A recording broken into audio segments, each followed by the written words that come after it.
Hi friends, welcome to my channel. ఈరోజు నేను బెండకాయ ఫ్రై చేస్తున్నాను. ముందుగా స్టవ్ వెలిగించుకొని ఒక కడాయి పెట్టుకోవాలి. కడాయిలోకి కావలసినంత నూనె వేసుకున్నాను. నూనె వేసుకున్న తర్వాత ముందుగా కట్ చేసి పెట్టుకున్న ఉల్లిగడ్డ, కొత్తిమీర, కరివేపాకు, కొద్దిగా పుదీనా వేసుకున్నాను. వేసుకొని అవి ఒకసారి కలుపుకోవాలి. అవి కలుపుకొని ఒక 2 నిమిషాల పాటు మగ్గించుకోవాలి. బెండకాయ ఫ్రై తొందరగానే అయిపోతుంది.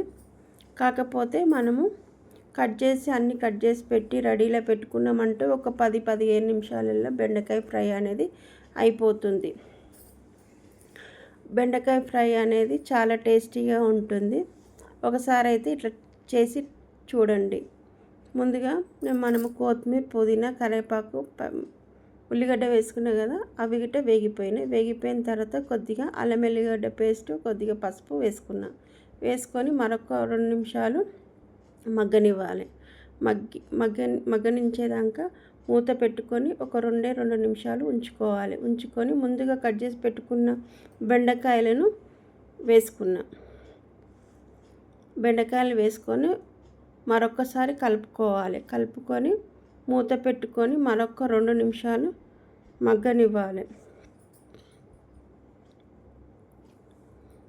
బెండకాయలు అనేది కొందరు కడిగి కట్ చేస్తారు. నేనైతే కట్ చేస్తాను. కడిగి తూడ్చుకొని కట్ చేసుకుంటే ఏంటంటే జిగురు అనేది ఉండదు.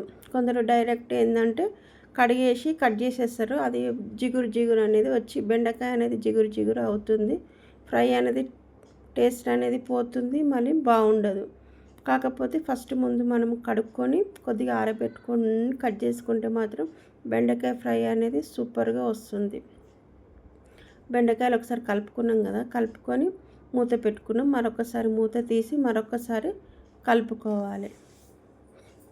కలుపుకొని దానికి కావలసినంత కారం వేసుకోవాలి. నేనైతే 2 స్పూన్లన్నర కారం వేసుకున్నా. ఎందుకంటే అవి 1/2 కిలో బెండకాయ కాబట్టి దానికి సరిపోయేంతనే కారం వేసుకొని అందులో కొద్దిగా ఉప్పు వేసుకొని మరొక్కసారి కలుపుకొని మూత పెట్టుకోవాలి. ఎందుకంటే ఇది చిన్న మంట పైననే ఫ్రై అనేది చేసుకోవాలి. పెద్ద మంట పెడితే మాత్రం అది బొగ్గు అవుతుంది, అది ఖరాబ్ అనేది అయిపోతుంది. మూత పెట్టుకొని మరొక 2 నిమిషాలు ఆగిన తర్వాత నేను కొద్దిగా జీలకర్ర పొడి, కొద్దిగా ధనియాల పొడి వేసుకొని అందులోకే కొద్దిగా కొబ్బరి పొడి గిట్ట కొద్దిగా కొబ్బరి పొడి వేయడం వల్ల క్రిస్పీగా బాగా టేస్టీగా వస్తుంది. వేసుకొని మరొకసారి కలుపుకొని మూత పెట్టుకోవాలి. నేను బొగ్గు అయితే ఎందుకన్నా అంటే కొందరు ఏం చేస్తారంటే స్టవ్ పెద్దగా పెట్టి ఫ్రై చేద్దామని అనుకుంటారు, కానీ అది బొగ్గు అయిపోతుంది. అట్లా చేయకండి, చిన్న మంట పైననే ఫ్రై అనేది చేసుకోండి. నేను మూత పెట్టి మరొక 2 నిమిషాలు వేయించుకున్నా. అవి మంచిగా గోలిపోతుంది, మంచి ఫ్రై అనేది అయిపోతుంది. పక్కకి చపాతీ గిట్ట చేస్తున్నా. ఎందుకంటే చపాతీలోకి ఈ బెండకాయ ఫ్రై అనేది బాగుంటుంది.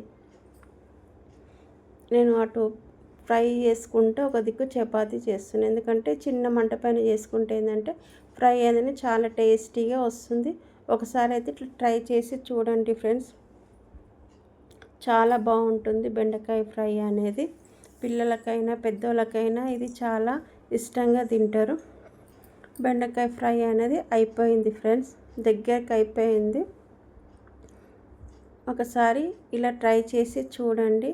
లైక్ చేస్తలేరు, లైక్ చేయండి, షేర్ చేయండి, కామెంట్ పంపండి, సబ్స్క్రైబ్ మాత్రం కంపల్సరీ చేసుకోండి. బెండకాయ ఫ్రై రెడీ. నేను మధ్యలో అయితే బొగ్గు అన్న కదా, అది జోగ్గానే అన్న ఫ్రెండ్స్. బెండకాయ fry ready.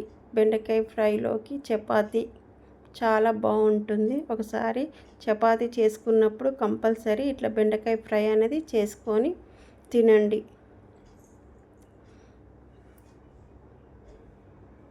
Thank you friends.